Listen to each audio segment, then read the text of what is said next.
लखनऊ शहर में मानसून की भयंकर बारिश किसी काले अभिशाप की तरह लगातार बरस रही थी, जो गोमती नदी के किनारे बसी मलिन बस्तियों के लिए तबाही का सीधा संदेश लेकर आई थी। रोहन माथुर, जो एक बेहद युवा और तेज तर्रार आईएएस अधिकारी है, अपने दल के साथ इस जलमग्न इलाके का गंभीरता से निरीक्षण कर रहा था। उसकी आंखों में एक अजीब सी कठोरता छाई हुई थी, जो शायद पिछले 3 सालों की कड़वी यादों और धोखे का अंतिम नतीजा थी। वह कड़े सरकारी निर्देश दे रहा था, जबकि उसका अशांत मन अतीत की उन धुंधली गलियों में भटक रहा था। कीचड़ और बदबू से भरी उन तंग गलियों में चलते हुए रोहन को समाज की वह कड़वी सच्चाई नजर आ रही थी, जिसे अक्सर नजरअंदाज कर दिया जाता है। गरीब लोग अपने छोटे छोटे घरों को बारिश के कहर से बचाने के लिए बेतहाशा संघर्ष कर रहे थे, लेकिन प्रकृति की इस विनाशकारी ताकत के सामने उनकी एक नहीं चल रही थी। रोहन का दिल इस भयानक गरीबी को देखकर हमेशा पसीज जाता था, लेकिन आज उसके चेहरे पर एक ऐसा मुखौटा था जिसे भेद पाना किसी के लिए भी बहुत ही ज्यादा मुश्किल काम साबित हो रहा था। आसमान में कड़कती तेज बिजली की भयानक चमक के बीच रोहन के सुरक्षा कर्मियों का बड़ा दल बहुत ही सावधानी से आगे की तरफ बढ़ता जा रहा था। लगातार हो रही भारी बारिश ने पूरे इलाके को एक दलदल में पूरी तरह से तब्दील कर दिया था, जहां हर एक कदम रखना बहुत ही ज्यादा मुश्किल होता जा रहा था। रोहन के हाथों में मौजूद छाता हवा के तेज थपेड़ों से बार बार हिल रहा था, लेकिन उसके कदमों में एक अजीब सी दृढ़ता थी, जो किसी भी बड़ी से बड़ी राजनीतिक या प्राकृतिक बाधा से बिल्कुल भी नहीं डरती थी। तभी अचानक थोड़ी ही दूरी पर मौजूद कूड़े के एक बड़े ढेर के पास से आ रही जोर जोर की आवाजों ने रोहन का ध्यान अपनी तरफ पूरी तरह से खींच लिया। कुछ गुंडे एक बहुत ही कमजोर और लाचार दिखने वाली महिला को बेरहमी से पीट रहे थे, जो शायद बारिश से बचने के लिए वहां छिपने की कोशिश कर रही थी। उस महिला के फटे, पुराने और मैले कपड़े इस बात की गवाही दे रहे थे कि वह इस निर्दयी समाज के सबसे निचले और शोषित तबके से संबंध रखने वाली एक बेहद ही अभागी और बेसहारा भिखारी है। वह बेचारी महिला कीचड़ में पूरी तरह से लथपथ होकर जमीन पर गिरी हुई थी और अपने दोनों हाथों से एक सड़े हुए खाने के छोटे से पैकेट को बचाने की पूरी कोशिश कर रही थी। उन जालिम गुंडों की लाठियां और लात उस कमजोर शरीर पर किसी भारी पत्थर की तरह लगातार गिर रही थीं, लेकिन वह दर्द से कराहते हुए भी उस झूठे खाने को छोड़ने के लिए बिल्कुल भी तैयार नहीं थी।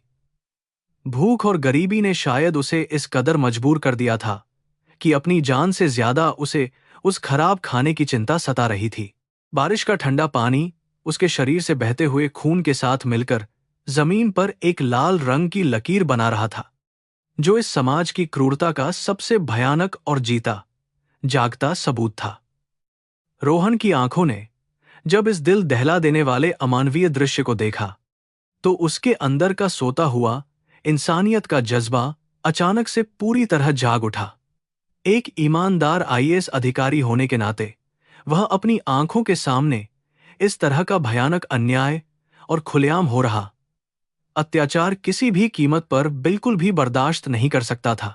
गुस्से से लाल होते हुए रोहन ने तुरंत अपने साथ चल रहे पुलिस अधिकारियों को तेज आवाज में कड़ा आदेश दिया कि वे तुरंत जाकर उन दरिंदों को रोकें और उन्हें गिरफ्तार करें। उसकी बुलंद और रोबदार आवाज बारिश के उस भारी शोर को चीरती हुई सीधा उन गुंडों के कानों तक पहुंची, जिससे वे सब बुरी तरह घबरा गए। पुलिस के जवानों को अपनी तरफ तेजी से दौड़कर आते हुए देखकर वे सभी कायर गुंडे उस बेचारी अधमरी महिला को वहीं कीचड़ में तड़पता हुआ छोड़कर वहां से बहुत ही तेजी से भाग खड़े हुए। स्थिति के थोड़ा शांत होते ही रोहन अपने भारी और सधे हुए कदमों के साथ उस घायल महिला की तरफ बहुत ही धीरे धीरे आगे बढ़ने लगा, जो अब भी कीचड़ में बुरी तरह कांप रही थी। पास पहुंचकर उसने देखा कि महिला का शरीर किसी सूखे पत्ते की तरह थरथरा रहा था और उसने अपने चेहरे को अपने मैले हाथों के पीछे बहुत ही गहराई से छिपा रखा था। रोहन के दिल में उस अजनबी महिला के लिए एक अजीब सी गहरी हमदर्दी पैदा हो गई, जो उसके कठोर प्रशासनिक आवरण के पीछे छिपे एक बहुत ही कोमल इंसान को दर्शाती थी। वह भिखारी महिला रोहन के जूतों की आहट सुनकर और भी ज्यादा सहम गई, मानो उसे डर हो कि कोई और नया इंसान उसे अब और भी ज्यादा दर्द और भयानक तकलीफ देने के लिए वहां आ गया है। उसने उस सड़े हुए खाने के पैकेट को अपनी छाती से और भी ज्यादा कसकर लगा लिया, जैसे वह उसकी जिंदगी का सबसे कीमती और अनमोल खजाना हो, जिसे वह किसी भी कीमत पर खोना नहीं चाहती थी। बारिश की मोटी मोटी बूंदें उसके उलझे और गंदे बालों को चीरते हुए उसके घावों को और भी ज्यादा गहरा और दर्दनाक बना रही थी।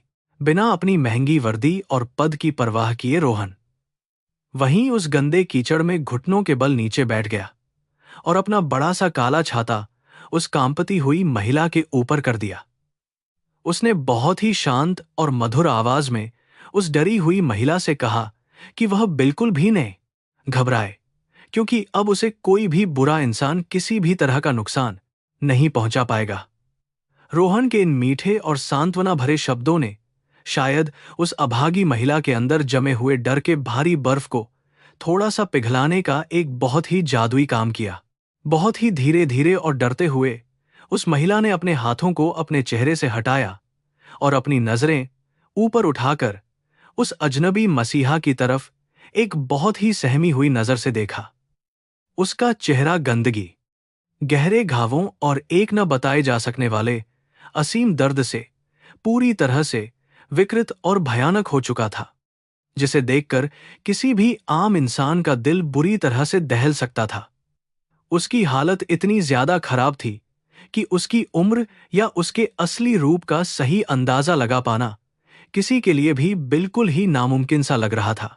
लेकिन जैसे ही रोहन की तेज नजरें उस महिला के मैले माथे पर पड़ीं, उसके शरीर का पूरा खून जैसे एक पल के लिए पूरी तरह से जम गया और उसकी सांसें गले में ही अटक गईं।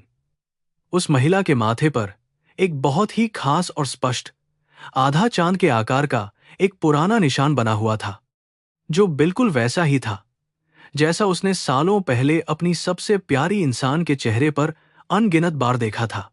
उस एक छोटे से निशान ने रोहन के दिमाग में सोई हुई हजारों कड़वी यादों को एक ही झटके में पूरी तरह जगा दिया।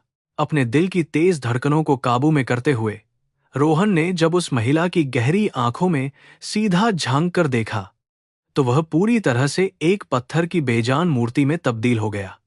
वे आंखें जो कभी दुनिया की सारी खुशियों और प्यार से भरी होती थीं, आज बिल्कुल खाली, जंगली और एक बहुत ही खौफनाक वीराने में पूरी तरह से बदल चुकी थी, जिनमें सिर्फ और सिर्फ एक अंतहीन अंधकार था। उन परिचित आंखों को इस भयानक और दर्दनाक हालत में देखकर रोहन के पैरों तले से जमीन पूरी तरह से खिसक गई और उसका दिमाग सुन्न पड़ गया। एक बहुत ही भयानक और रोंगटे खड़े कर देने वाली सच्चाई बिजली की तेज चमक की तरह सीधे रोहन के दिमाग और उसकी पूरी रूह में बहुत ही गहराई तक उतर गई और उसे भीतर तक हिला दिया। यह कीचड़ में सनी हुई, बदबूदार और बुरी तरह से घायल भिखारी कोई और नहीं बल्कि उसकी अपनी पत्नी अंजलि थी, जिसे वह पिछले 3 लंबे और दर्दनाक सालों से पूरी तरह से मरा हुआ या धोखेबाज समझ रहा था। किस्मत का यह कैसा भयानक और क्रूर मजाक था कि जिस इंसान से वह सबसे ज्यादा नफरत करता था, वह आज इस दयनीय हालत में मिली। रोहन के दिमाग में अतीत की वे सारी खूबसूरत और मीठी यादें एक फिल्म की तरह बहुत ही तेजी से चलने लगीं। जब अंजलि की वह प्यारी सी मुस्कान उसके पूरे दिन की सारी थकान को मिटा देती थी, फिर उसे वह मनहूस दिन याद आया जब अंजलि उसे हमेशा के लिए छोड़कर चली गई थी। एक ऐसा भयानक धोखा जिसने उसके दिल के हजारों टुकड़े कर दिए थे और उसे अंदर से पूरी तरह खोखला कर दिया था। आज उन दोनों कड़वी और मीठी यादों का यह भयानक टकराव रोहन के लिए सह पाना बहुत ही ज्यादा मुश्किल और असहनीय हो रहा था। पूरे राज्य में अपनी बेखौफ और सख्त छवि के लिए मशहूर वह ताकतवर आईएएस अधिकारी आज इस भयानक सच्चाई के सामने एक कमजोर और बेबस बच्चे की तरह पूरी तरह से टूटकर बिखर गया था। उसके हाथ पैर बुरी तरह से कांप रहे थे और उसकी आंखों से बारिश के पानी के साथ साथ गर्म और दर्द भरे आंसू भी लगातार बहने लगे थे, जिन्हें वह किसी भी तरह से रोक नहीं पा रहा था। उसका पूरा शरीर एक अजीब से सदमे में था, जैसे किसी ने उसके सीने में अचानक से एक बहुत ही धारदार और जहरीला खंजर पूरी ताकत से घोंप दिया हो।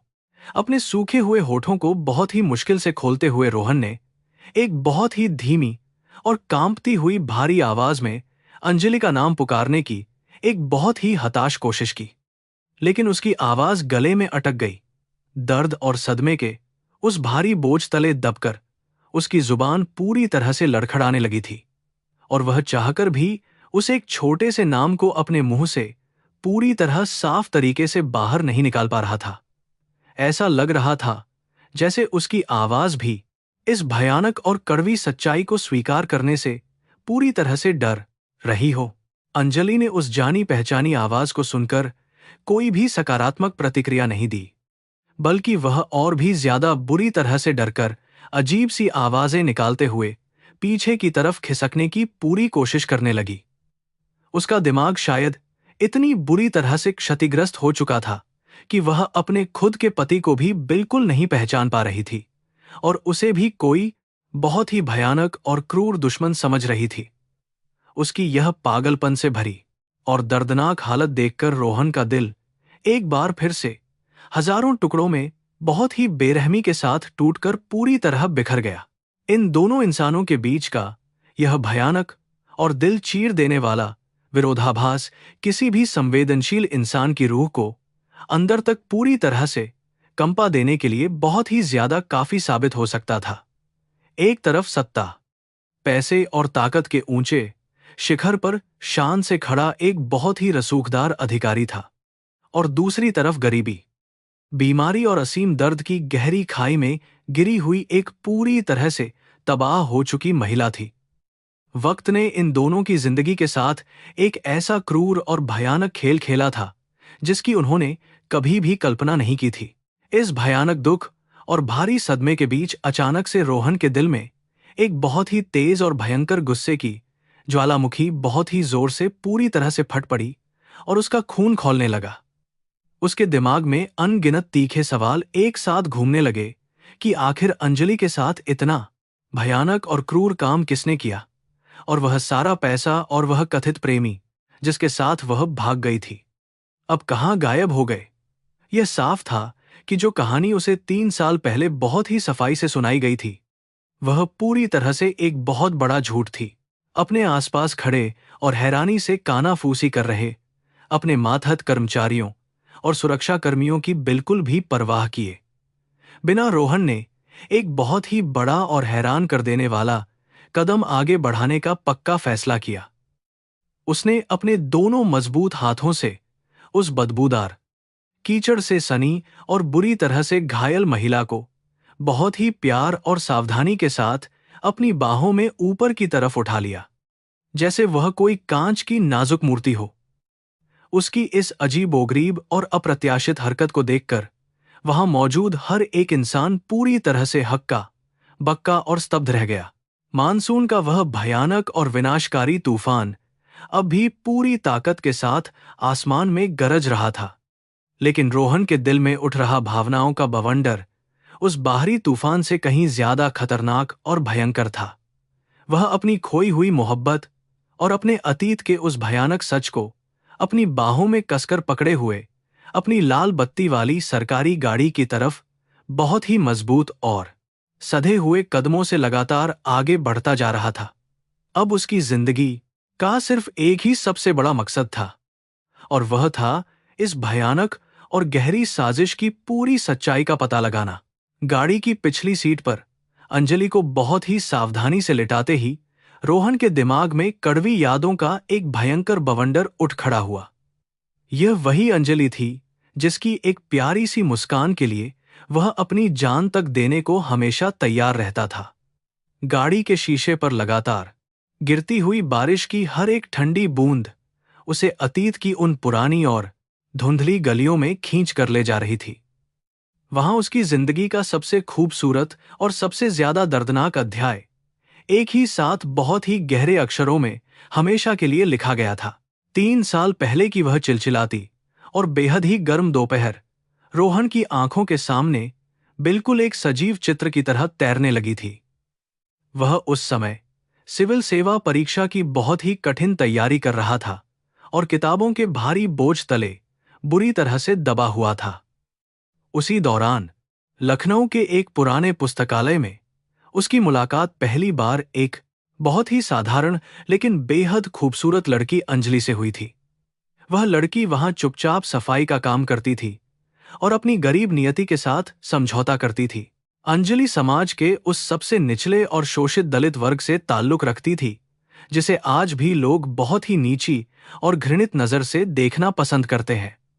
दूसरी तरफ रोहन एक बहुत ही प्रतिष्ठित और अमीर सवर्ण परिवार का इकलौता और लाडला चश्म ओ चिराग था जिसे दुनिया की हर सुख सुविधा जन्म से ही हासिल थी। इन दोनों के बीच एक बहुत ही गहरी और न पाटने वाली सामाजिक खाई थी जिसे पार करना किसी भी आम इंसान के लिए लगभग पूरी तरह से असंभव और एक भयानक सपने जैसा माना जाता था। लेकिन सच्ची मोहब्बत कभी भी इंसान की जाति, उसका धर्म या उसकी बैंक में जमा दौलत देखकर बिल्कुल भी नहीं की जाती है। रोहन अंजलि की सादगी, उसकी बेदाग मासूमियत और उसकी उन गहरी भूरी आंखों में पूरी तरह से खो चुका था जिनमें एक अजीब सी कशिश हमेशा मौजूद रहती थी। वे दोनों छुप छुप कर गोमती नदी के शांत किनारे पर अक्सर मिला करते थे, जहां घंटों तक एक दूसरे के हाथ में हाथ डालकर वे भविष्य के बहुत ही सुंदर और सुनहरे सपने बुनने में पूरी तरह से मग्न रहते थे और दुनिया भूल जाते थे। जब रोहन की कड़क मिजाज और रूढ़िवादी मां सावित्री देवी को इस बेमेल रिश्ते की भनक लगी तो पूरे घर में एक बहुत ही भयानक और विनाशकारी तूफान आ गया।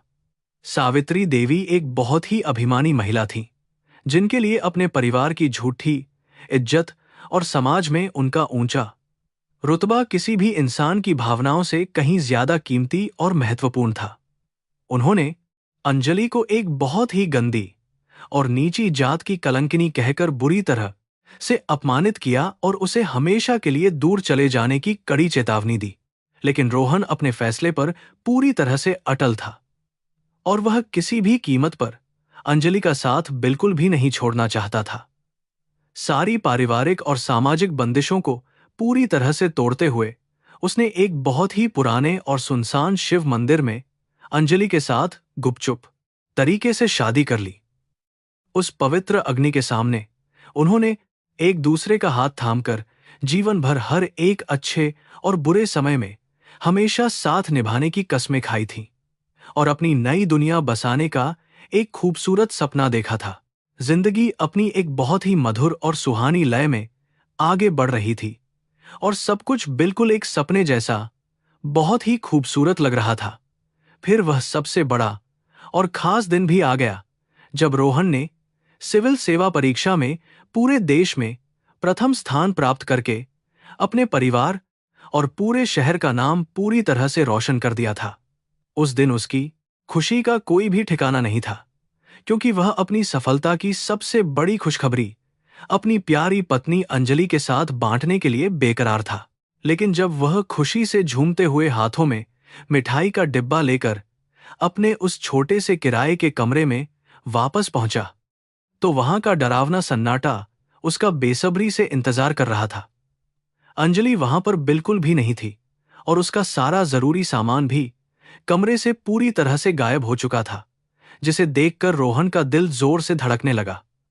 उसने पागलों की तरह पूरे इलाके में अंजलि को हर जगह पर ढूंढा और हर उस इंसान से उसके बारे में पूछा जिसे वह थोड़ा बहुत जानता था।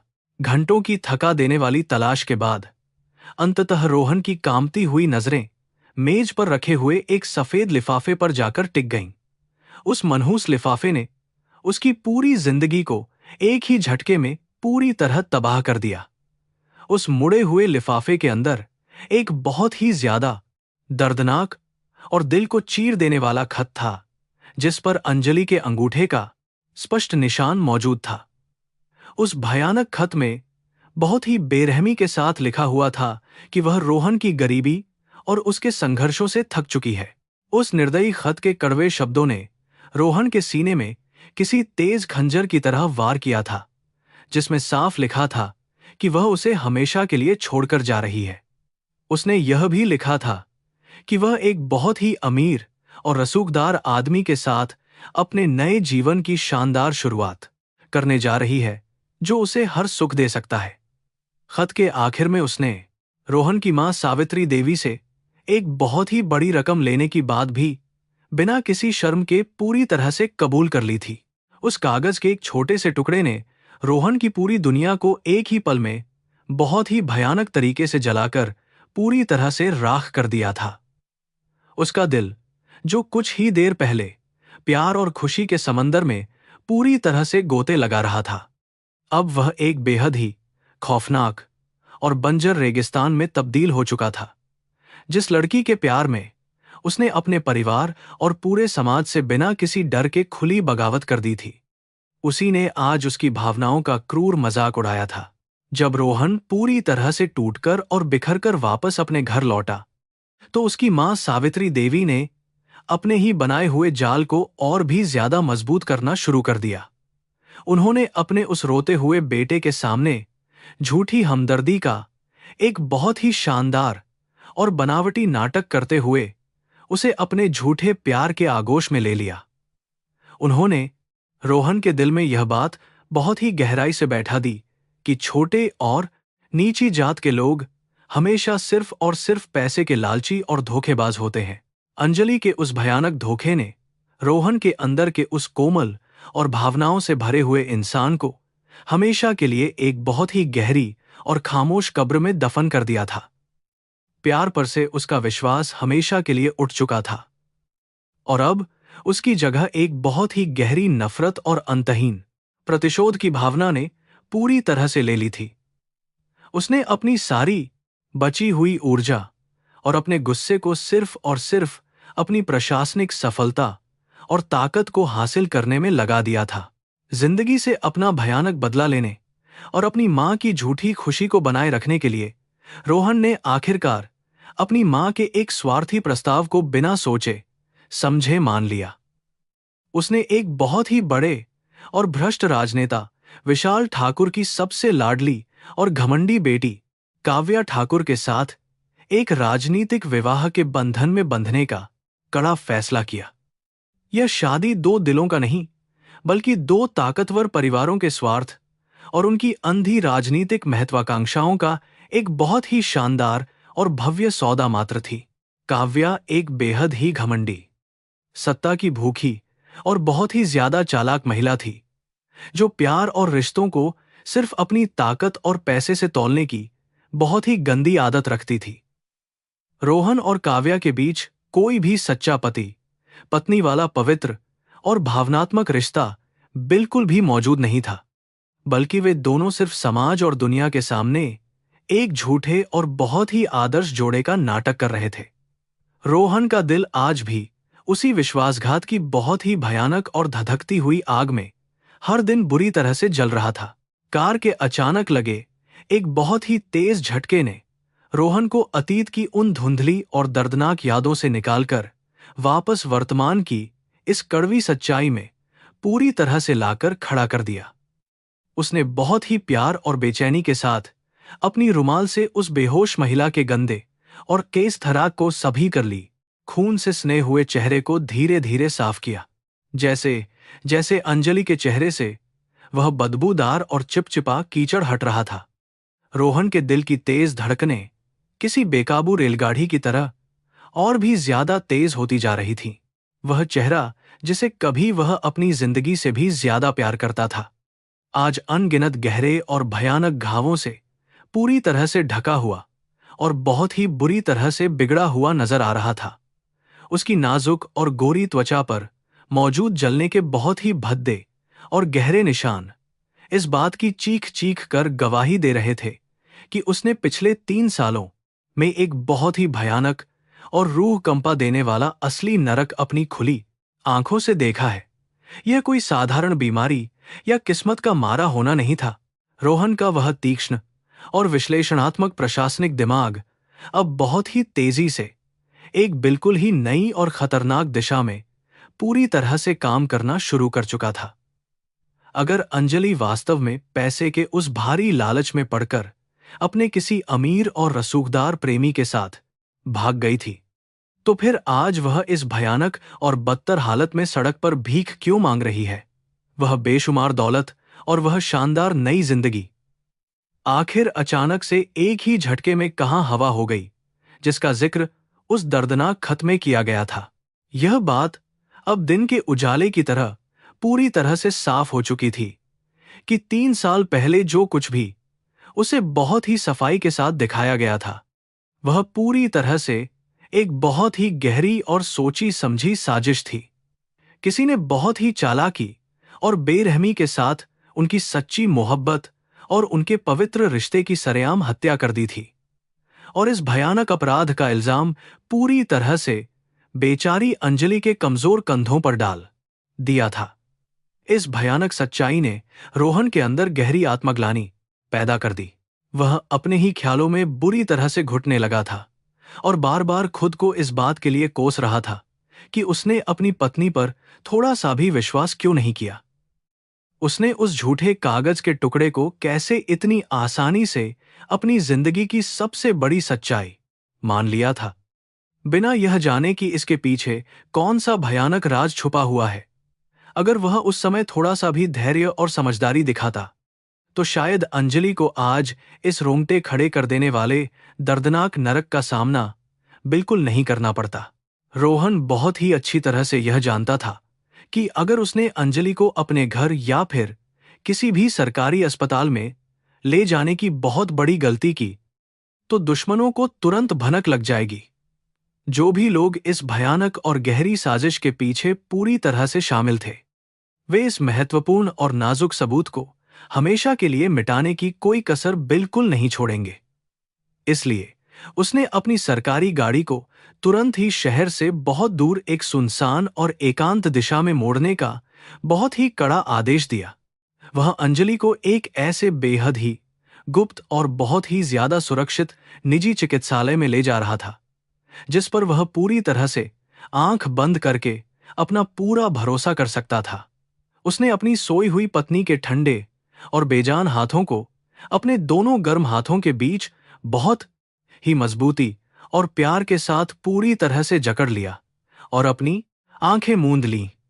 उसके दिल से सिर्फ एक ही मौन, लेकिन बहुत ही ज्यादा ताकतवर और अटल प्रतिज्ञा इस समय पूरी तरह से उभर कर आ रही थी। जिस भी इंसान ने मेरी अंजलि की जिंदगी को इस दर्दनाक और खौफनाक नर्क में बदल दिया है, मैं उसकी पूरी जिंदगी को एक बहुत ही भयानक अंधकार में पूरी तरह से धकेल दूंगा। चाहे वह कोई भी हो, कितना भी ज्यादा ताकतवर या मेरे कितने भी करीब क्यों न हो, मैं उसे कभी भी किसी कीमत पर बिल्कुल नहीं बख्शूंगा और उसे सबसे कड़ी सजा जरूर दिलवाऊंगा। आईएएस रोहन माथुर का यह एक बहुत ही खौफनाक और भयानक वादा था, जो इस भारी और गरजते हुए तूफानी मानसून की रात में जन्म ले रहा था। शहर के शोर शराबे से बहुत दूर स्थित वह निजी अस्पताल किसी पुराने और रहस्यमयी किले जैसा दिखता था, जहां रोहन ने अंजलि को बहुत ही ज्यादा गोपनीयता के साथ भर्ती करवाया था। यह एक ऐसा सुरक्षित ठिकाना था जहां किसी की भी बुरी नजर या राजनीतिक सत्ता का कोई भी लंबा हाथ बिल्कुल भी नहीं पहुंच सकता था। रोहन के सबसे पुराने और भरोसेमंद दोस्त डॉक्टर शर्मा इस सुविधा के मुख्य प्रभारी थे, जिन पर वह पूरी तरह विश्वास करता था। बारिश के बीच उस बेहोश अंजलि को सीधा गहन चिकित्सा कक्ष में ले जाया गया, जहां बड़ी मशीनों ने उसे तुरंत घेर लिया। बाहर लंबे और ठंडे गलियारे में रोहन किसी पिंजरे में बंद एक बेचैन शेर की तरह लगातार चक्कर लगा रहा था। उसके महंगे कपड़े कीचड़ और बारिश के पानी से पूरी तरह से खराब हो चुके थे, लेकिन उसे अपनी इस दयनीय हालत की कोई भी परवाह बिल्कुल नहीं थी। उसका पूरा ध्यान सिर्फ और सिर्फ उस बंद सफेद दरवाजे पर टिका हुआ था, जिसके पीछे उसकी जिंदगी का सबसे बड़ा प्यार मौत से लड़ रहा था। हर गुजरता हुआ एक सेकंड उसे किसी भारी पहाड़ जैसा लग रहा था। लगभग 4 घंटे के एक बहुत ही लंबे और दर्दनाक इंतजार के बाद जब डॉक्टर शर्मा उस कमरे से बाहर निकले तो उनके चेहरे पर एक बहुत ही गहरी और खौफनाक चिंता साफ झलक रही थी। उन्होंने अपना चश्मा उतारते हुए बहुत ही भारी और दुखी आवाज में रोहन को बताया कि अंजलि की असली हालत उनकी शुरुआती उम्मीद से भी कहीं ज्यादा भयानक और चिंताजनक बनी हुई है। उसके कमजोर शरीर पर मौजूद कई सारे गहरे घाव किसी भयानक और लंबे शारीरिक उत्पीड़न की कहानी बयान करते हैं। डॉक्टर ने आगे बताते हुए कहा कि अंजलि को पिछले कई महीनों से लगातार बहुत ही ज्यादा पीटा गया है, जिसकी वजह से उसकी पसलियों और पैरों की कई हड्डियां बहुत बुरी तरह से टूट चुकी हैं। इसके अलावा वह गंभीर कुपोषण का बुरी तरह शिकार हो चुकी है और उसके शरीर में खून की भारी कमी हो गई है। उसके अंगों को देखकर ऐसा बिल्कुल साफ लगता है जैसे उसे बहुत लंबे समय तक किसी छोटी और अंधेरी जगह पर जानवरों की तरह भूखा प्यासा बांधकर रखा गया हो। सबसे ज्यादा खौफनाक और रोंगटे खड़े कर देने वाली बात तो यह थी कि मेडिकल जांच की रिपोर्ट में उसके खून के अंदर कुछ बहुत ही खतरनाक रसायनों और जहर के अंश पूरी तरह से पाए गए थे। डॉक्टर शर्मा ने साफ तौर पर स्पष्ट किया कि किसी ने जानबूझकर उसे बहुत ही लंबे समय तक धीमी गति से काम करने वाला मीठा जहर लगातार दिया था। इस भयानक केमिकल ने उसके दिमाग की नसों को बुरी तरह से सुन्न करके उसकी याददाश्त को पूरी तरह मिटा दिया था। इन भयानक सच्चाइयों को सुनने के बाद रोहन को ऐसा महसूस हुआ जैसे किसी ने उसके सीने में कोई बहुत ही नुकीला और बड़ा सा भाला पूरी ताकत के साथ आर पार कर दिया हो। वह लड़खड़ाते कदमों के साथ उस ठंडे आईसीयू कमरे के अंदर दाखिल हुआ, जहां अंजलि सफेद चादरों के बीच एक बेजान और टूटी हुई छोटी सी गुड़िया की तरह चुपचाप लेटी हुई थी। मशीनों की वो लगातार गूंजती हुई बीप बीप की डरावनी आवाज उस शांत कमरे के भयानक सन्नाटे को बार बार पूरी तरह से चीर रही थी। रोहन बहुत ही धीरे से उसके बिस्तर के पास रखी एक खाली कुर्सी पर बैठ गया और अपनी कांपती हुई उंगलियों से उसने अंजलि के माथे को बहुत ही ज्यादा प्यार और दुलार के साथ सहलाने की एक हल्की सी कोशिश की। उसके उस कोमल और प्यार भरे स्पर्श से अंजलि का पूरा शरीर अचानक बिजली के किसी बहुत ही तेज और जोरदार झटके की तरह बुरी तरह से कांप उठा और वह तुरंत ही अपनी गहरी नींद से बुरी तरह से घबराकर अचानक जाग उठी। उसकी बड़ी बड़ी भूरी आंखों में एक ऐसा खौफनाक और दिल दहला देने वाला जंगली डर साफ तौर पर दिखाई दे रहा था जिसे शब्दों में बयान कर पाना किसी के लिए भी बिल्कुल असंभव था।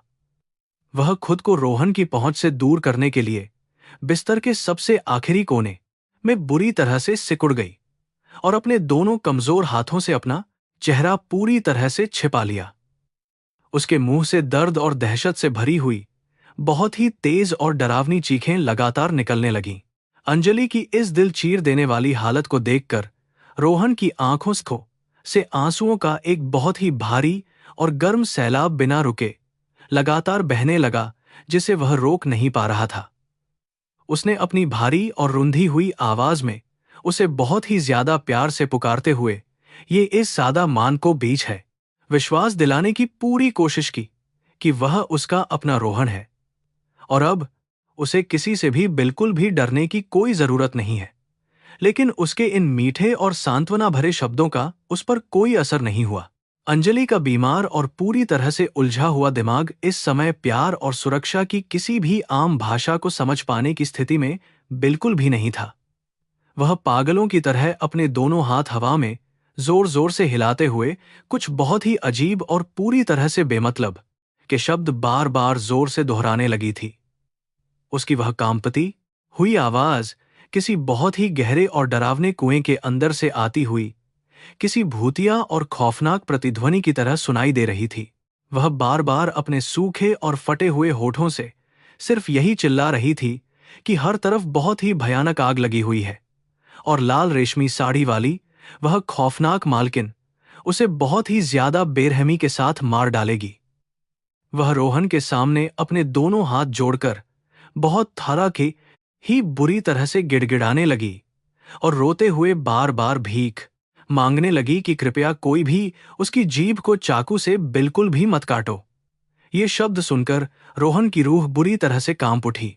इन टूटे फूटे लेकिन बेहद ही ज्यादा खौफनाक शब्दों को सुनकर रोहन के दिमाग में एक बहुत ही भयानक और बड़ा धमाका सा हुआ, जिसने उसकी पूरी दुनिया को हमेशा के लिए पलट कर रख दिया। लाल रेशमी साड़ी और जीभ काटने की ये सारी डरावनी बातें किसी भी तरह से एक आम पागलपन का कोई भी साधारण हिस्सा बिल्कुल भी नहीं हो सकती थी। यह सब उस खौफनाक और सच्चे नरक का एक बहुत ही छोटा सा हिस्सा था, जिससे बेचारी अंजलि पिछले 3 लंबे सालों तक गुजरी थी। अब रोहन के सामने यह तस्वीर बिल्कुल साफ हो चुकी थी कि 3 साल पहले मेज पर रखा मिला वह मनहूस विदाई खत पूरी तरह से एक बहुत ही गंदा और सोची समझी चाल वाला भयानक झूठ था। किसी ने बहुत ही बड़ी चालाकी और ताकत का इस्तेमाल करके अंजलि को जबरदस्ती किडनैप किया था और फिर उसके नाम से वह झूठा खत रखकर एक बहुत ही बड़ी और घिनौनी साजिश को बहुत ही ज्यादा आसानी के साथ अंजाम दिया था। उसका मन भयानक आत्मग्लानि से भर गया। अपनी इस भयानक मूर्खता और अंधे अविश्वास पर रोहन को अब अपने आप से ही बहुत ही ज्यादा नफरत और घुटन महसूस होने लगी थी, जिसे वह बर्दाश्त नहीं कर पा रहा था। उसने एक झूठे कागज के टुकड़े पर बहुत आसानी से भरोसा कर लिया था, लेकिन उस लड़की के सच्चे प्यार पर बिल्कुल भरोसा नहीं किया, जिसने उसके लिए पूरी दुनिया से दुश्मनी मोल ली थी। वह अपनी इस बहुत ही बड़ी और जानलेवा गलती की वजह से खुद को कभी माफ नहीं कर पाएगा। रोहन वहीं अस्पताल के उस ठंडे और कठोर फर्श पर घुटनों के बल पूरी तरह से गिर पड़ा और एक छोटे तथा बेबस बच्चे की तरह बहुत ही जोर जोर से फूट फूट कर बुरी तरह से रोने लगा। उसका यह दर्द और पछतावा इतना ज्यादा गहरा और सच्चा था कि वहां खड़ा हर एक इंसान इस मार्मिक दृश्य को देखकर पूरी तरह से भावुक हो गया और उनकी आंखें भी नम हो गईं। लेकिन उसके ये सारे सच्चे आंसू अंजलि के पिछले 3 सालों के उस भयानक दर्द को मिटा नहीं सकते थे। लेकिन बहुत ही जल्द उसके इस गहरे दुहक और भारी पछतावे ने एक बहुत ही भयंकर और विनाशकारी क्रोध का भयानक रूप पूरी तरह से धारण कर लिया, जो किसी भी ज्वालामुखी से ज्यादा खतरनाक था। उसकी नम आंखें अचानक से दहकते हुए लाल अंगारों की तरह बहुत ही ज्यादा खतरनाक तरीके से जलने लगी थीं, जिनमें सिर्फ और सिर्फ बदले की एक तेज और अंधी आग बहुत ही स्पष्ट रूप से दिखाई दे रही थी। अब वह सिर्फ एक दुखी पति नहीं, बल्कि मौत का फरिश्ता बन चुका था। उसने अपने दोनों हाथों की मजबूत मुट्ठियों को बहुत ही ज्यादा कसकर बंद कर लिया और अपने मन ही मन में एक बहुत ही कसम खाई कि वह इस पूरी भयानक साजिश की जड़ तक जरूर जाएगा। जिन भी दरिंदों ने उसकी मासूम और बेगुनाह अंजलि के साथ यह रोंगटे खड़े कर देने वाला भयानक और गंदा खेल खेला है, वह उन सभी को उनके सबसे बुरे अंजाम तक जरूर पहुंचाकर ही पूरी तरह से चैन की सांस लेगा। उसका यह अटल फैसला अब किसी भी कीमत पर बदलने वाला बिल्कुल नहीं था। दूसरी तरफ शहर के सबसे ज्यादा पौश और महंगे इलाके में स्थित माथुर परिवार के उस बेहद शानदार और भव्य बंगले के अंदर का पूरा माहौल भी काफी ज्यादा तनावपूर्ण और अजीब सा होता जा रहा था। रोहन की वर्तमान पत्नी काव्या ठाकुर अपनी महंगी लाल रेशमी साड़ी में लिपटी हुई अपने बड़े से कमरे में बहुत ही ज्यादा बेचैनी और गुस्से के साथ लगातार इधर उधर तेज कदमों से टहल रही थी। उसकी माथे की लकीरें उसकी गहरी उलझन और बढ़ते हुए डर को बहुत ही साफ तरीके से दिखा रही थी।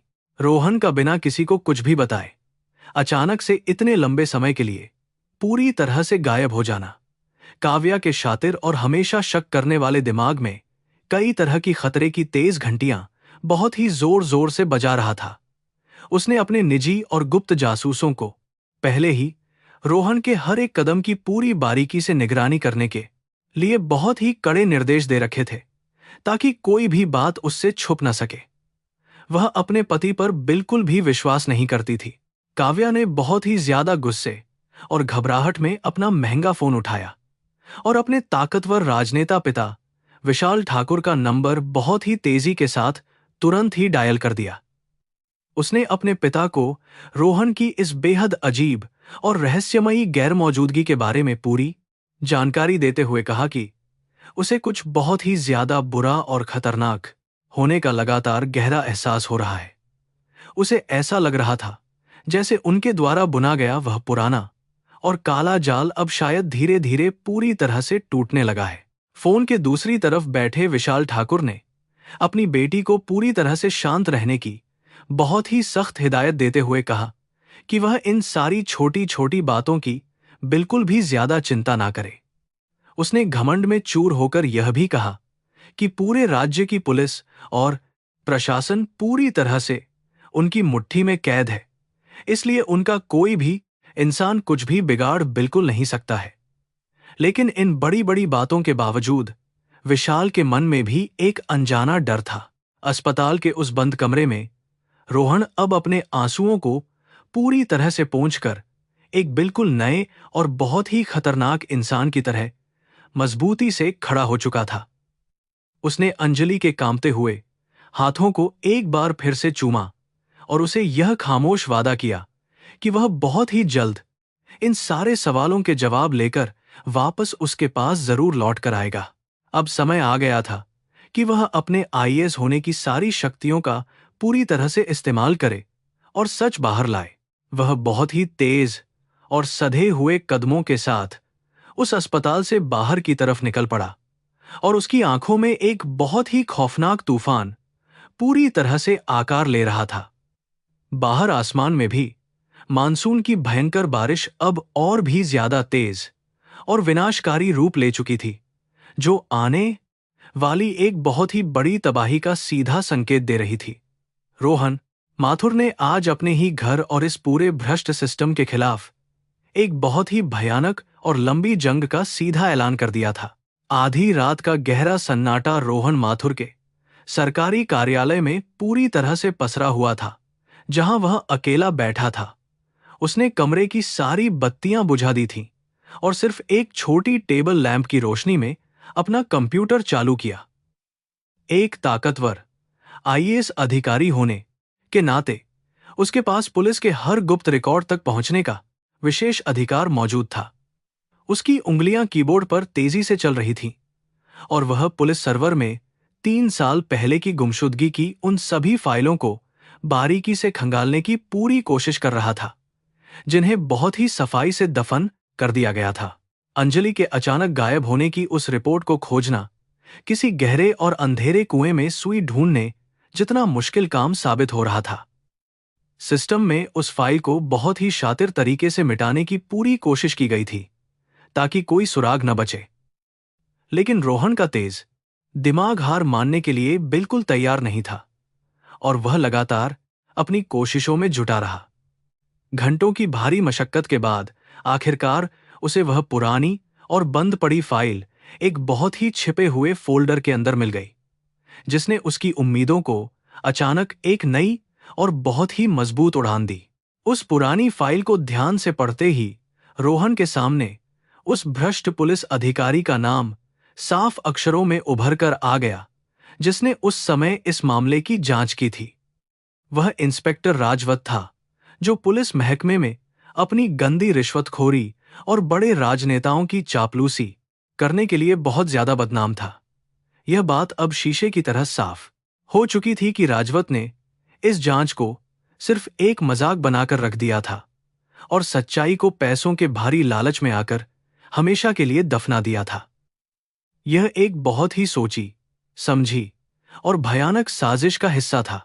बिना अपना एक भी पल बर्बाद किए रोहन ने अपने एक बहुत ही खास और भरोसेमंद मुखबिर को तुरंत इंस्पेक्टर राजवत की लोकेशन का पता लगाने का कड़ा आदेश दिया। वह राजवत को सरकारी थाने या कार्यालय में बिल्कुल भी नहीं बुलाना चाहता था, क्योंकि इससे काव्या और उसके पिता विशाल ठाकुर को तुरंत शक हो जाता। इसलिए रोहन ने शहर के बाहरी इलाके में स्थित एक बहुत ही पुरानी और खंडहर हो चुकी फैक्ट्री को इस गुप्त मुलाकात के लिए चुना, जहां कोई उनकी बातें नहीं सुन सकता था। उसने अपनी गाड़ी तुरंत उस सुनसान जगह की तरफ बहुत तेजी से मोड़ ली।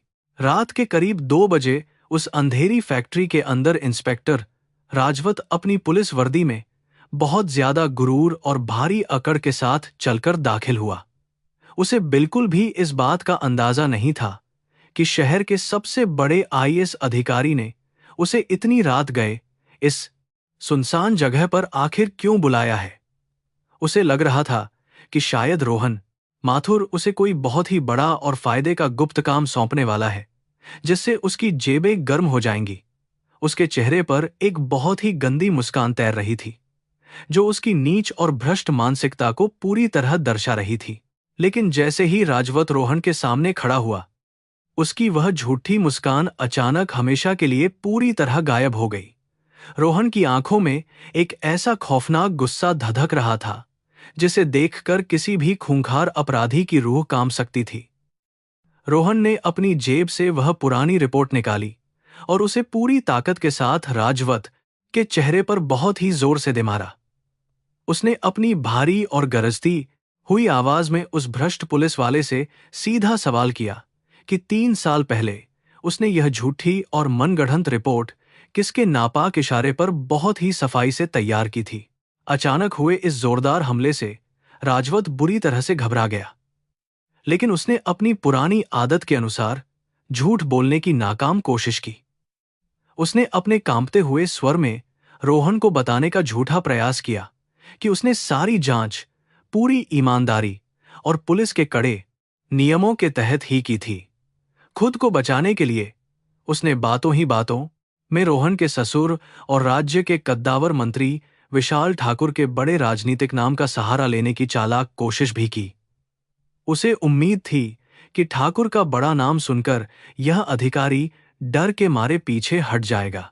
विशाल ठाकुर का नाम सुनते ही रोहन के अंदर का दबा हुआ ज्वालामुखी पूरी तरह से भयंकर रूप से फट पड़ा और उसने अपना आपा खो दिया। उसने एक ही झटके में राजवत की वर्दी का कॉलर बहुत मजबूती के साथ पकड़ लिया और उसे खींचकर पास की एक लोहे की पुरानी दीवार से जोर से दे मारा। रोहन ने उसे कड़ी चेतावनी देते हुए कहा कि आज उसे ठाकुर की कोई भी ताकत उसकी भयानक मौत से बिल्कुल नहीं बचा पाएगी अगर उसने झूठ बोला।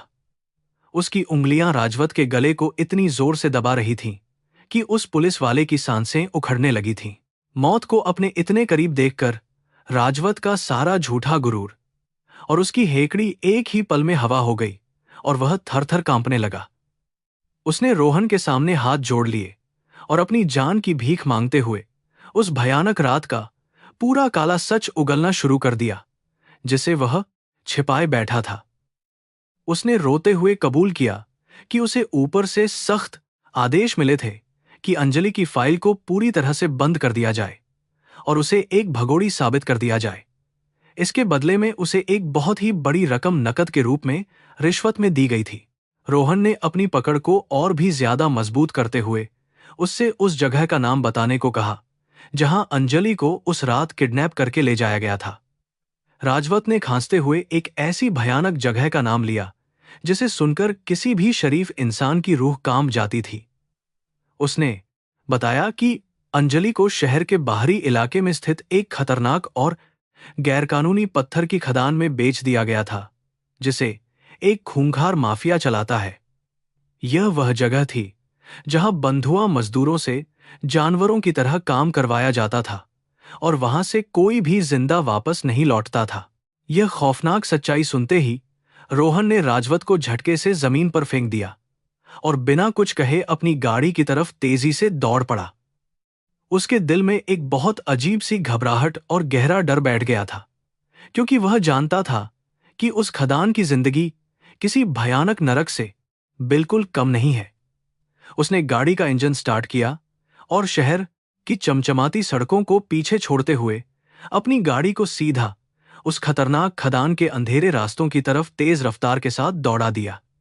बाहर अब भी भारी बारिश हो रही थी जो उसके अंदर उठ रहे तूफान का साथ दे रही थी।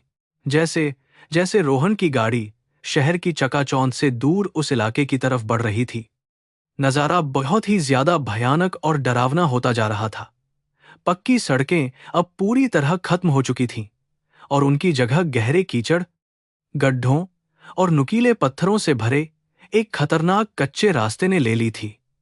वहां सड़क के दोनों किनारों पर कोई रोशनी नहीं थी और ऐसा लग रहा था जैसे वह सीधे मौत के किसी गहरे और अंधेरे मुंह में प्रवेश कर रहा हो। यह दुनिया उस शानदार शहर से बिल्कुल अलग थी जहां इंसानियत का कोई नामोनिशान नहीं था। आखिरकार रोहन की गाड़ी उस विशाल और गैरकानूनी पत्थर की खदान के बाहरी और डरावने हिस्से के पास पहुंचकर एक झटके के साथ रुक गई। दूर से देखने पर वह जगह किसी बड़े और खौफनाक राक्षस के खुले हुए मुंह जैसी लग रही थी, जहां से लगातार पत्थर टूटने की भयानक आवाजें आ रही थीं।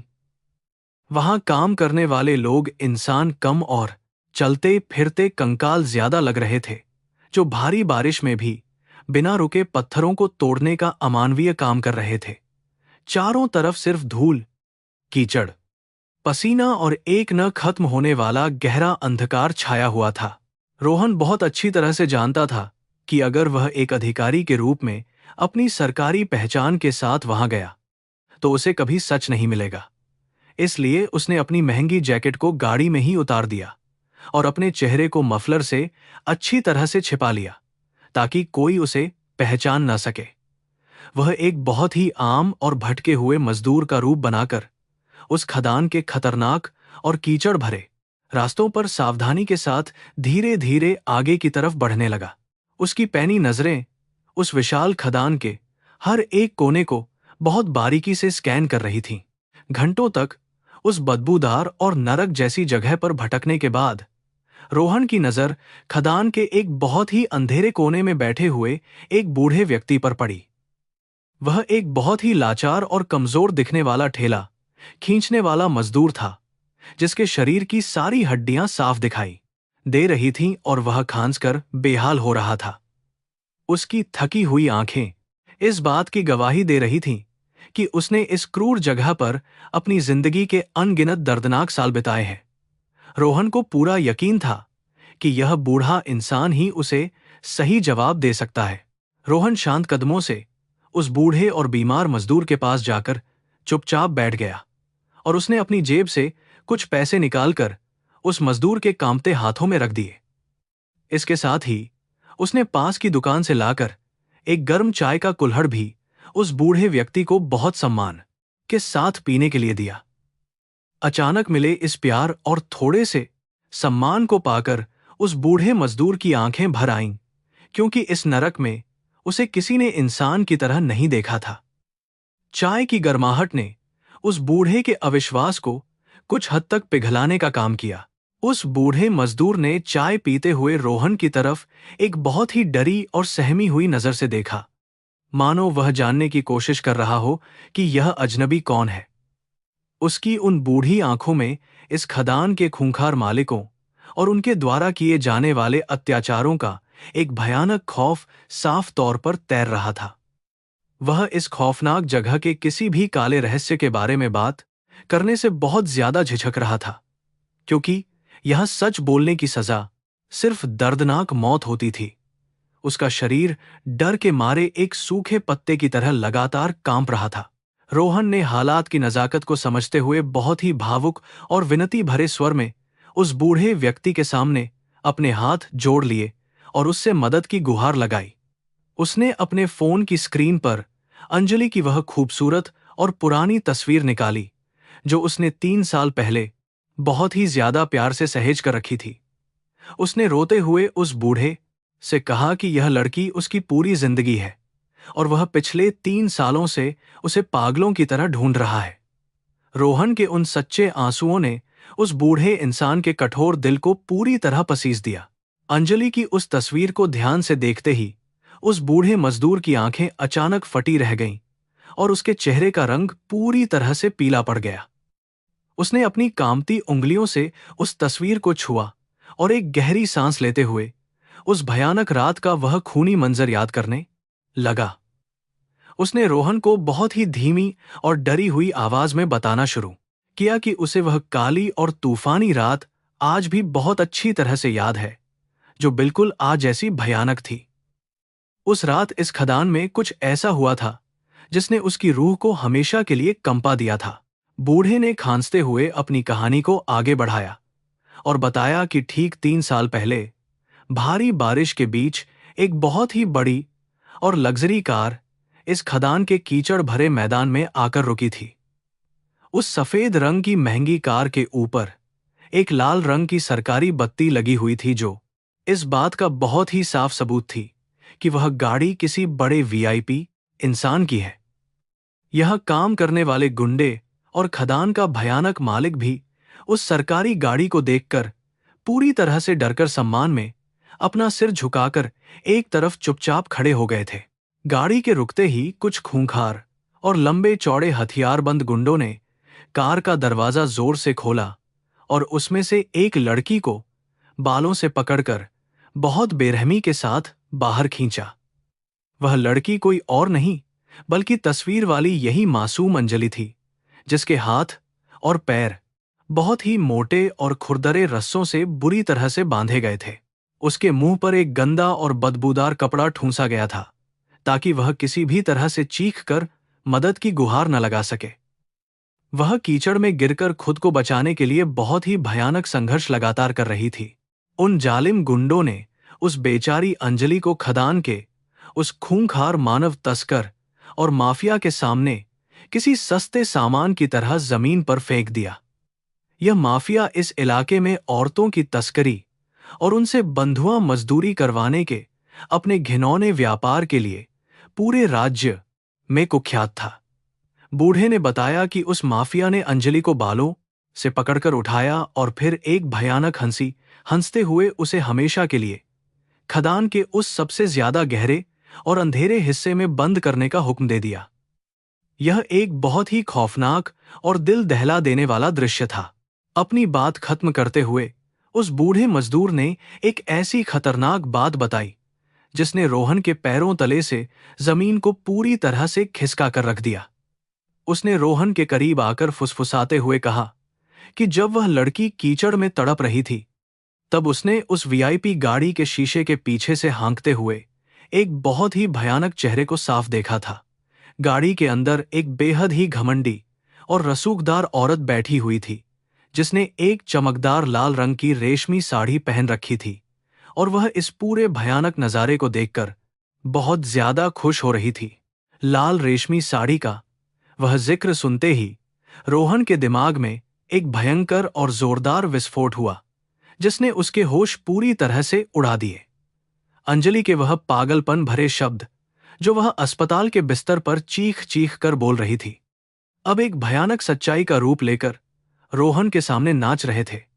लाल साड़ी और वह सरकारी गाड़ी, ये दोनों सीधे तौर पर उसकी पत्नी काव्या और उसके ससुर विशाल ठाकुर की तरफ बहुत साफ इशारा कर रहे थे। अपने ही परिवार के इस राक्षसी सच को जानकर रोहन का खून पूरी तरह खौलने लगा और उसने बदला लेने की ठान ली। उस भयानक और दिल दहला देने वाले खदान से बाहर निकलते ही रोहन के सीने में गुस्से और प्रतिशोध की एक ऐसी भयानक आग भड़क उठी थी जिसे शांत करना अब किसी के भी बस की बात बिल्कुल नहीं थी। उसने अपनी सरकारी गाड़ी में बैठते ही अपने कुछ सबसे ज्यादा भरोसेमंद और वफादार अधिकारियों को तुरंत एक बहुत ही कड़ा निर्देश जारी कर दिया।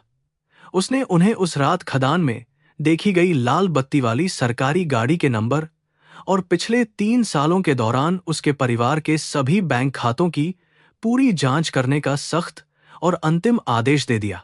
रोहन का वह तेज और विश्लेषणात्मक प्रशासनिक दिमाग अब एक बहुत ही खतरनाक और बेखौफ मशीन की तरह काम कर रहा था, जो किसी भी कीमत पर सच्चाई को बाहर लाना चाहती थी। अगले कुछ ही घंटों के अंदर उसके सामने जो बैंक के कागजात और गुप्त रिपोर्ट पेश किए गए, उन्होंने उसकी पूरी दुनिया को ही हमेशा के लिए तबाह कर दिया। जांच से यह बिल्कुल साफ हो गया था कि अंजलि के गायब होने के ठीक अगले दिन रोहन की अपनी सगी मां सावित्री देवी के व्यक्तिगत बैंक खाते से एक बहुत ही बड़ी और भारी रकम निकाली गई थी। उस विशाल रकम का एक बहुत ही बड़ा हिस्सा पुलिस के उस भ्रष्ट और गंदे इंस्पेक्टर राजवत के खाते में सीधे तौर पर रिश्वत के रूप में बहुत ही सफाई के साथ भेजा गया था, जबकि उस पैसे का दूसरा और सबसे बड़ा हिस्सा खदान के उस खूंखार और निर्दयी माफिया के एक बेनामी खाते में ट्रांसफर किया गया था, ताकि वह अंजलि को हमेशा के लिए गायब कर सके। यह कोई सामान्य अपराध नहीं था, बल्कि एक बहुत ही गहरी और सोची समझी भयानक पारिवारिक साजिश थी, जिसने एक मासूम लड़की की पूरी जिंदगी को हमेशा के लिए नरक बना दिया था। बैंक के इन खौफनाक सुरागों के साथ साथ परिवहन विभाग की जो गुप्त रिपोर्ट सामने आई, उसने रोहन के पैरों तले से बची खुची जमीन को भी पूरी तरह से खिसका कर रख दिया। वह सफेद रंग की वीआईपी गाड़ी, जिसमें लाल रेशमी साड़ी वाली वह घमंडी औरत बैठी थी, सीधे तौर पर काव्या के पिता और राज्य के कद्दावर मंत्री विशाल ठाकुर के नाम पर पूरी तरह से पंजीकृत थी। इन सभी सबूतों को एक साथ जोड़ते ही एक ऐसी भयानक और रोंगटे खड़े कर देने वाली तस्वीर रोहन के सामने उभर कर आई, जिसने उसकी रूह को अंदर तक बुरी तरह कंपा दिया। इस खौफनाक और दिल चीर देने वाली सच्चाई का पूरा मतलब यह था कि 3 साल पहले उसकी अपनी सगी मां सावित्री देवी ने विशाल ठाकुर और काव्या के साथ मिलकर एक बहुत ही गंदा और भयानक समझौता किया था। अपने परिवार की झूठी इज्जत, झूठे अहंकार और काव्या को अपनी अमीर बहू बनाने के उस अंधे लालच में उन्होंने अपनी सारी इंसानियत को पूरी तरह से बेच दिया था। एक मां होकर उन्होंने अपने ही सगे बेटे की सच्ची खुशियों और उसकी बेगुनाह पत्नी का एक बहुत ही बेदर्दी और बेरहमी के साथ हमेशा के लिए कत्ल कर दिया था। अब यह पूरी तरह से साफ हो चुका था कि उस मनहूस दिन जब रोहन अपनी सफलता का जश्न मनाने के लिए मिठाई लेकर लौटा था, तब तक खेल हो चुका था। उन लोगों ने मिलकर बेचारी अंजलि को किसी तरह का भारी नशीला पदार्थ खिलाकर उसे पूरी तरह से बेहोश कर दिया था, और फिर एक झूठे विदाई खत पर उसके अंगूठे का निशान जबरदस्ती ले लिया था। उसके बाद उन्होंने उस बेहोश अंजलि को किसी मरे हुए जानवर की तरह उस सरकारी गाड़ी में डालकर हमेशा के लिए उस भयानक और मौत की खदान में पूरी तरह फेंक दिया था। लेकिन इस पूरी भयानक और रोंगटे खड़े कर देने वाली कहानी का सबसे ज्यादा खौफनाक हिस्सा अभी बाकी था, जो रोहन के दिमाग को पूरी तरह से पागल कर रहा था। काव्या, जो अब उसकी पत्नी होने का झूठा नाटक कर रही थी, वह लाल रेशमी साड़ी वाली खूंखार औरत थी जिसने इंसानियत की सारी हदें पार कर दी थी। यह उसी का भयानक और क्रूर आदेश था जिसके तहत अंजलि के कोमल गले और उसकी जीभ पर खतरनाक तेजाब डालकर उसकी आवाज को हमेशा के लिए पूरी तरह खत्म कर दिया गया था, ताकि वह कभी मदद न मांग सके। सच्चाई के इस भयानक और जहरीले खंजर ने रोहन के दिल और दिमाग पर ऐसा जोरदार वार किया था कि वह अपने ही कार्यालय की उस महंगी कुर्सी पर पूरी तरह से सुन्न होकर बैठ गया। उसे ऐसा महसूस हो रहा था जैसे किसी ने उसे चारों तरफ से बहुत ही गंदे और बदबूदार कीचड़ में धकेल दिया हो, और वह चाहकर भी सांस नहीं ले पा रहा हो। जिन रिश्तों को वह अपनी जिंदगी का सबसे बड़ा और अटूट हिस्सा मानता था, वे सब दरअसल एक बहुत ही खौफनाक और भयानक राक्षसों का समूह निकले थे, जिन्होंने उसे छला था। उसे अपनी ही मां के उस झूठे और बनावटी चेहरे से अब बहुत ही ज्यादा भयानक और घिनौनी नफरत होने लगी थी, जिसने उसे पिछले 3 सालों तक अपने प्यार के अंधे जाल में फंसा कर रखा था। उसे काव्या के उस खूबसूरत और आकर्षक चेहरे के पीछे छिपा हुआ एक बहुत ही खौफनाक और खून की प्यासी डायन का असली रूप बहुत ही साफ तरीके से दिखाई देने लगा था। उसका पूरा शरीर एक अजीब से घिन और गहरे सदमे की वजह से बुरी तरह कांप रहा था, और वह खुद को एक बहुत ही बड़ा अपराधी मान रहा था। रोहन के दिल में उठने वाला यह भयानक दर्द सिर्फ अपनों के धोखे का ही नहीं था, बल्कि अपनी खुद की बहुत बड़ी और जानलेवा बेवकूफी का भी एक बहुत भारी बोझ था। वह एक ऐसा अधिकारी था जो पूरे राज्य में न्याय दिलाने के लिए मशहूर था, लेकिन वह अपनी ही मासूम पत्नी को उसके सबसे बुरे और भयानक समय में नहीं बचा पाया था। वह उन दरिंदों के साथ एक ही घर में बहुत शान से रह रहा था, जबकि उसकी अंजलि उस भयानक नरक में हर रोज बहुत बुरी तरह से तिल तिल कर तड़प तड़प कर मर रही थी।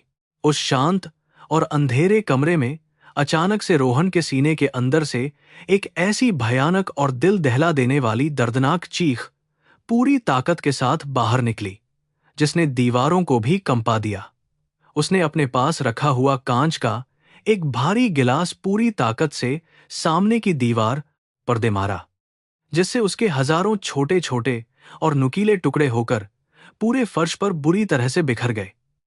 वह दर्द से पागलों की तरह अपने ही सिर के बालों को बहुत जोर जोर से नोचने लगा था, मानो वह अपने इस घुटन भरे दिमाग से भाग जाना चाहता हो।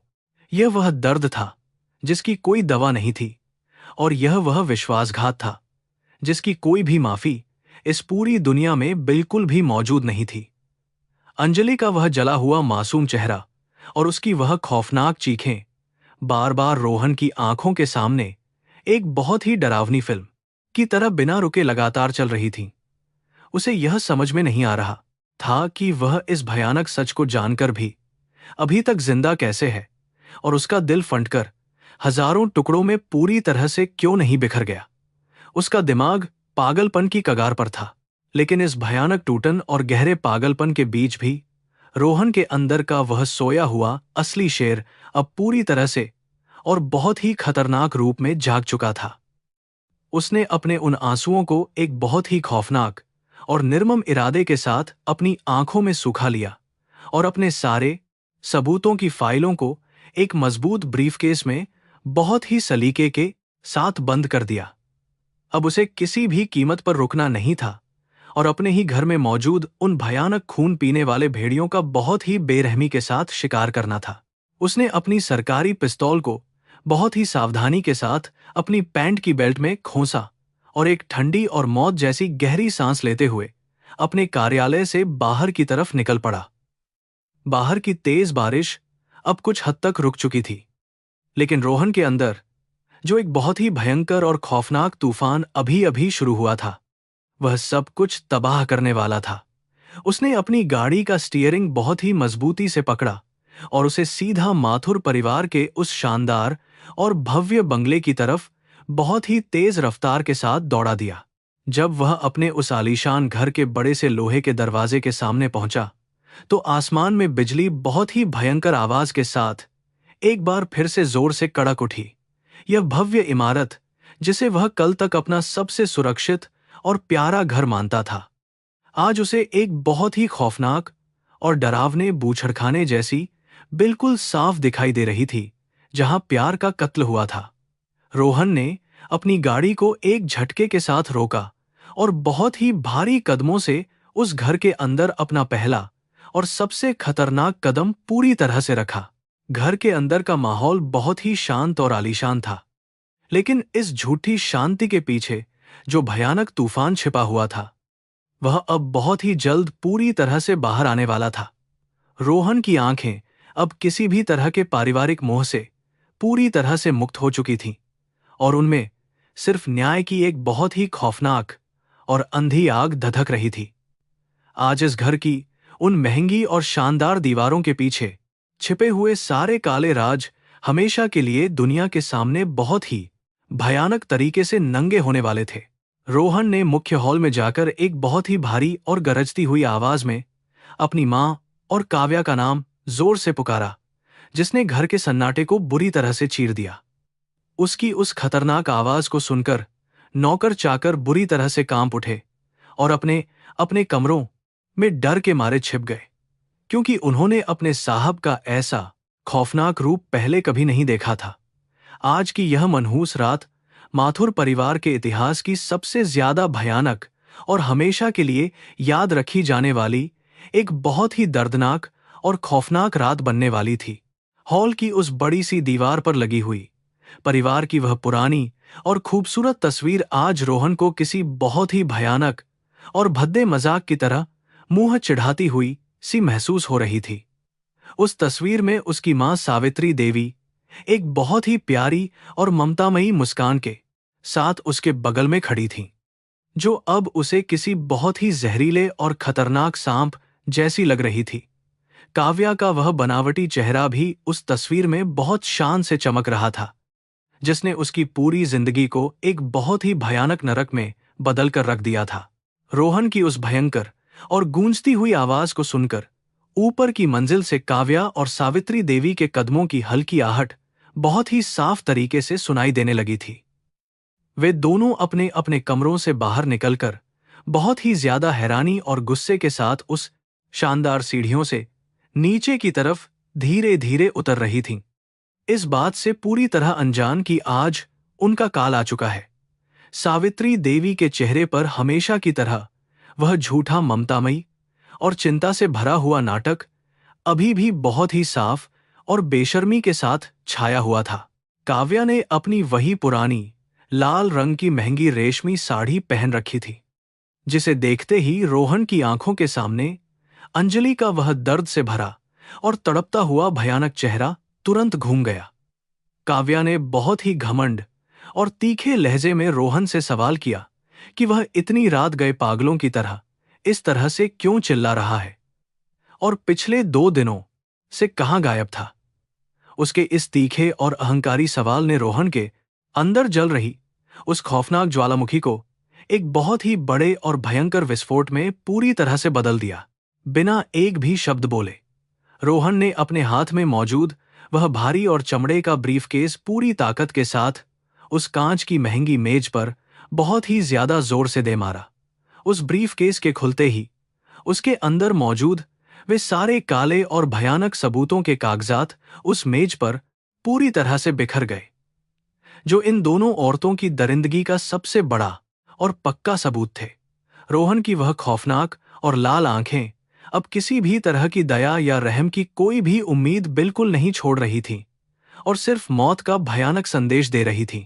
रोहन ने अपनी उंगली से उन बिखरे हुए कागजातों की तरफ एक बहुत ही खतरनाक और सख्त इशारा करते हुए अपनी मां और उस घमंडी पत्नी को उन सबूतों को ध्यान से पढ़ने का कड़ा आदेश दिया।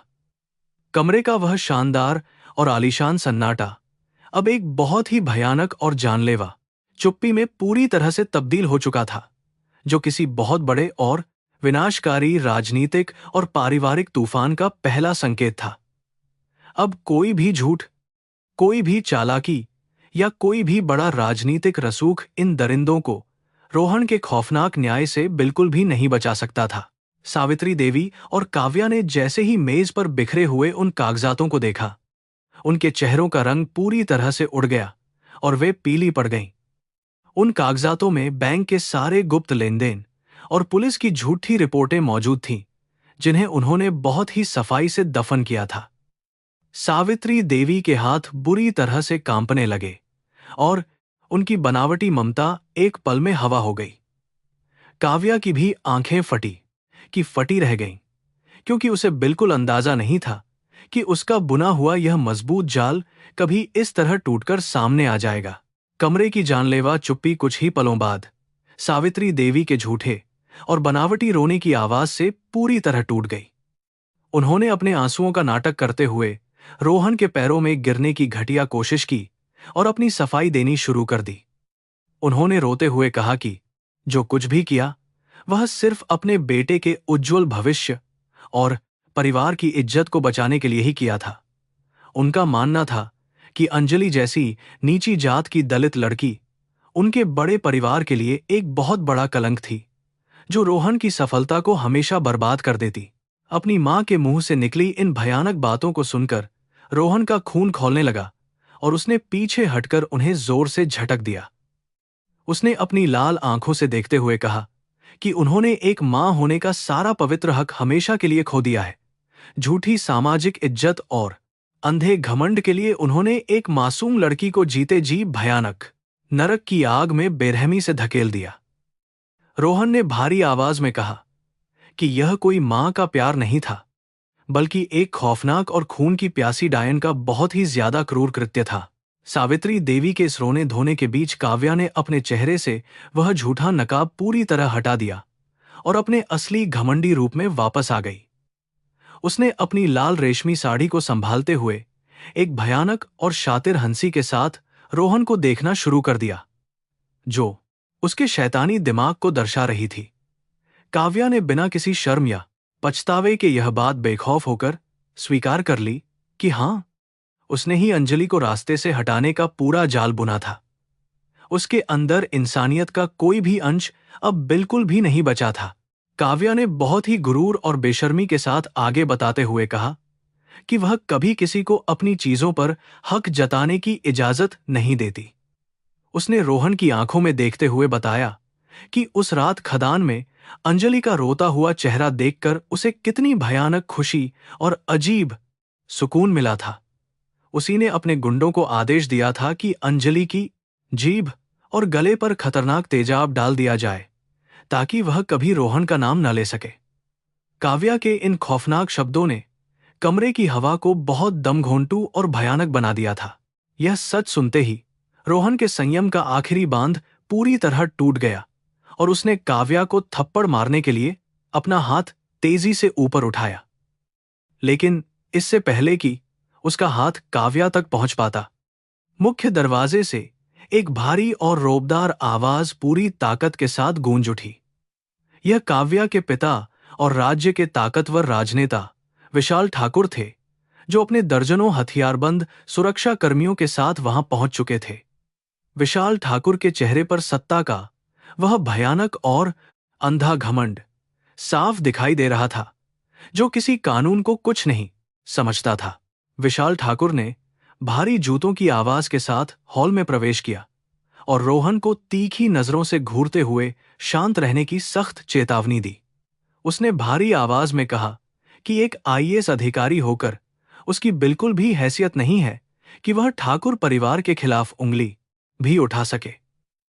उसने रोहन को सीधे तौर पर धमकाते हुए कहा कि पूरे राज्य की पुलिस, अधिकारी और कानून उसकी मुट्ठी में कैद है और वह चाहे तो रोहन को रातों रात गायब करवा सकता है। सत्ता की यह भयानक धमकी उस कमरे में जहर की तरह तेजी से फैल रही थी। ठाकुर ने रोहन को एक क्रूर और गंदा विकल्प दिया, जो उसकी नैतिकता और सिद्धांतों को कुचलने के लिए काफी था। उसने कहा कि अगर रोहन इन कागजातों को जलाकर भूल जाए और काव्या को अपनी पत्नी के रूप में स्वीकार कर ले, तो उसका भविष्य शानदार हो जाएगा। उसे जल्द ही पदोन्नति मिलेगी और वह सबसे ताकतवर अधिकारी बन जाएगा। लेकिन अगर उसने विरोध किया, तो उसे झूठे मामलों में फंसाकर जेल की अंधेरी चक्की में पीस दिया जाएगा। यह रोहन की जिंदगी का सबसे बड़ा धर्म संकट था, जहां उसे अपने करियर और अंजलि के इंसाफ के बीच चुनाव करना था। रोहन कुछ पलों के लिए शांत और मूर्तिवत खड़ा हो गया, मानो उसके अंदर एक बहुत भयानक और विनाशकारी युद्ध लड़ा जा रहा हो। एक तरफ उसके सामने शानदार आईएएस करियर, ताकत, पैसा और परिवार की तथाकथित इज्जत खड़ी थी, जिसके लिए उसने हमेशा कड़ी मेहनत की थी। दूसरी तरफ अस्पताल के बिस्तर पर पड़ी हुई अंजलि की वह खौफनाक तस्वीर थी, जिसने सिर्फ उसके सच्चे प्यार की खातिर इतने सालों तक भयानक नरक को सहा था। यह धर्म और महत्वाकांक्षा के बीच चलने वाला एक ऐसा महायुद्ध था, जो उसकी आत्मा को पूरी तरह से भीतर तक चीर रहा था। कमरे में खड़े सभी लोग रोहन की भयानक चुप्पी को उसकी कायरता और हार मान चुके थे, और काव्या के चेहरे पर जीत की शातिर मुस्कान लौट आई थी। लेकिन वे सभी इस बात से अनजान थे कि यह शांति किसी तूफान के आने से पहले की खौफनाक शांति थी, जो सब कुछ बर्बाद कर देती है। रोहन ने अपनी आंखें बंद कीं और अपने दिल में अंजलि की उस खूबसूरत मुस्कान को महसूस किया, जो हमेशा उसे सही रास्ता दिखाती थी। जब उसने अपनी आंखें खोलीं, तो उनमें कोई भी डर, लालच या कोई कमजोरी बिल्कुल भी मौजूद नहीं थी। उसने अपनी पिस्तौल निकाली और उसे सीधे विशाल ठाकुर के सीने की तरफ तानते हुए एक भयानक और बेखौफ आवाज में अपनी अंतिम घोषणा कर दी। रोहन ने कहा कि वह अपनी नौकरी, गंदी दौलत और इस झूठे परिवार पर आज से हमेशा के लिए थूकता है, और उसे यह सब बिल्कुल नहीं चाहिए। उसने ठाकुर को खुली चुनौती देते हुए कहा कि वह अपनी सारी ताकत और सारे गुंडों को लगा ले, लेकिन अब कानून इन सभी दरिंदों को फांसी के फंदे तक जरूर पहुंचाएगा। उसका यह खौफनाक फैसला सुनकर विशाल और काव्या के चेहरों की रंगत हवा हो गई। बिना एक भी पल बर्बाद किए रोहन ने दूसरे हाथ से फोन निकाला और सीधे केंद्रीय जांच ब्यूरो के सबसे वरिष्ठ और ईमानदार अधिकारी को तुरंत कॉल लगा दिया। उसने फोन पर दृढ़ता के साथ कहा कि एक राज्य मंत्री और उसके परिवार के खिलाफ हत्या के प्रयास और मानव तस्करी के ठोस सबूत उसके पास मौजूद हैं। इसके साथ ही उसने कुछ निडर और ईमानदार राष्ट्रीय पत्रकारों को भी यह पूरी खबर और सारे सबूत उनके व्हाट्सएप पर तेजी के साथ भेज दिए। यह रोहन का वह मास्टर स्ट्रोक था जिसने ठाकुर के सारे मंसूबों को हमेशा के लिए कुचल दिया था। इस अप्रत्याशित पलटवार को देखकर विशाल ठाकुर के हाथ पैर बुरी तरह फूल गए और उसे अपनी काली सत्ता पहली बार डोलती हुई नजर आने लगी। वह जानता था कि राष्ट्रीय मीडिया और सीबीआई के बीच में आ जाने के बाद स्थानीय पुलिस और गुंडे उसकी कोई मदद नहीं कर पाएंगे। काव्या, जो कुछ देर पहले गुरूर से हंस रही थी, अब डर के मारे कांपने लगी थी और सावित्री देवी के पीछे छिपने की बेकार कोशिश कर रही थी। सावित्री देवी का तो डर के मारे बहुत ही बुरा हाल था और वे फर्श पर गिरकर बुरी तरह से हाँफ रही थी। रोहन ने उन सबूतों को वापस अपने ब्रीफकेस में सावधानी के साथ रखा और एक आखिरी नफरत भरी नजर उन तीनों खौफनाक लोगों पर डाली। उसने शांत लेकिन बेहद खतरनाक लहजे में कहा कि जब तक इन तीनों को अदालत फांसी की सजा नहीं सुना देती, वह चैन की नींद बिल्कुल नहीं सोएगा। वह भारी जूतों की तेज आवाज करता हुआ उस आलीशान बंगले के दरवाजे की तरफ बढ़ गया जिसे उसने हमेशा के लिए अपनी जिंदगी से बाहर निकाल फेंका था। बाहर मानसून की भयंकर बारिश अब रुक चुकी थी और एक ठंडी हवा बहुत धीरे धीरे बह रही थी। गाड़ी में बैठते ही रोहन के सीने से वह भारी बोझ उतर गया जो पिछले 3 सालों से उसे एक भयानक घुटन दे रहा था। उसने गाड़ी का इंजन चालू किया और पूरी रफ्तार के साथ उसे उस निजी अस्पताल की दिशा में मोड़ दिया जहां उसकी प्यारी अंजलि अपने जीवन की सबसे कठिन लड़ाई लड़ रही थी। अब उसे किसी भी बात का कोई डर नहीं था क्योंकि उसने धर्म और इंसानियत का वह सच्चा रास्ता चुन लिया था जो उसे अंजलि के प्यार ने सिखाया था। सूरज की पहली किरण आसमान में बहुत ही धीरे धीरे स्पष्ट रूप से उभर रही थी। गाड़ी चलाते हुए रोहन की आंखों से अब दुख के आंसू नहीं बह रहे थे, बल्कि उनमें एक गहरी और अजीब सी शांति छा गई थी। वह जानता था कि आगे का रास्ता बहुत कठिन और कानूनी लड़ाइयों से भरा होगा, लेकिन अब वह अकेला बिल्कुल नहीं था। अंजलि की पवित्र और सच्ची आत्मा अब पूरी तरह उसके साथ जुड़ चुकी थी, जो उसे हर मुश्किल से लड़ने की सच्ची ताकत दे रही थी। वह जल्द से जल्द अंजलि के पास पहुंचकर उसे बताना चाहता था कि उसने उसके गुनहगारों को उनके असली अंजाम तक पूरी तरह से पहुंचा दिया है। अस्पताल पहुंचकर जब रोहन तेज कदमों से आईसीयू कमरे की तरफ बढ़ा तो उसका दिल एक अजीब घबराहट और उम्मीद के साथ जोर जोर से धड़कने लगा। वह उस सफेद और ठंडे दरवाजे के बाहर कुछ पलों के लिए शांत खड़ा हो गया और अपनी सांसों को सामान्य करने की कोशिश करने लगा ताकि मजबूत दिख सके। डॉक्टर शर्मा वहीं बाहर खड़े थे और उनकी आंखों में एक अजीब सी चमक और संतोष का भाव था जिसे देखकर रोहन को थोड़ा सुकून मिला। उसने बहुत ही धीरे से उस बंद दरवाजे को धकेला और उस शांत कमरे के अंदर प्रवेश किया। कमरे के अंदर का नजारा देखकर रोहन के कदम वहीं ठिठक गए और उसकी आंखों में खुशी और दर्द के आंसू एक साथ तैरने लगे। अंजलि अब गहरी नींद से जाग चुकी थी और उसकी बड़ी भूरी आंखें डरी हुई जरूर थीं, लेकिन उनमें पहले वाला वह भयानक पागलपन बिल्कुल भी मौजूद नहीं था। उसने रोहन को दरवाजे पर खड़ा देखा और कमजोर तथा कांपती हुई नजरों से उसकी तरफ एक गहरी और खामोश गुहार के साथ देखने लगी। ऐसा लग रहा था मानो वह इन सारी मशीनों के बीच सिर्फ अपने उस पुराने रोहन को ही ढूंढ रही हो। रोहन प्यार और सावधानी के साथ चलकर उसके बिस्तर के पास गया और उसने अंजलि के कमजोर तथा ठंडे हाथ को अपने गर्म हाथों में मजबूती के साथ थाम लिया। उसने अंजलि के माथे पर एक लंबा और प्यार भरा चुंबन दिया और रोते हुए फुसफुसाकर कहा कि अब वह भयानक रात हमेशा के लिए खत्म हो चुकी है। उसने अंजलि को बताया कि जिन राक्षसों ने उसे दर्द दिया था वे अब कानून के भयानक शिकंजे में बुरी तरह से फंस चुके हैं।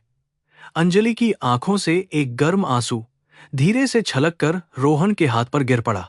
अंजलि ने भले ही अपनी आवाज हमेशा के लिए खो दी थी, लेकिन उसकी आंखों ने रोहन को वह सब बता दिया जो शब्दों में कह पाना असंभव था।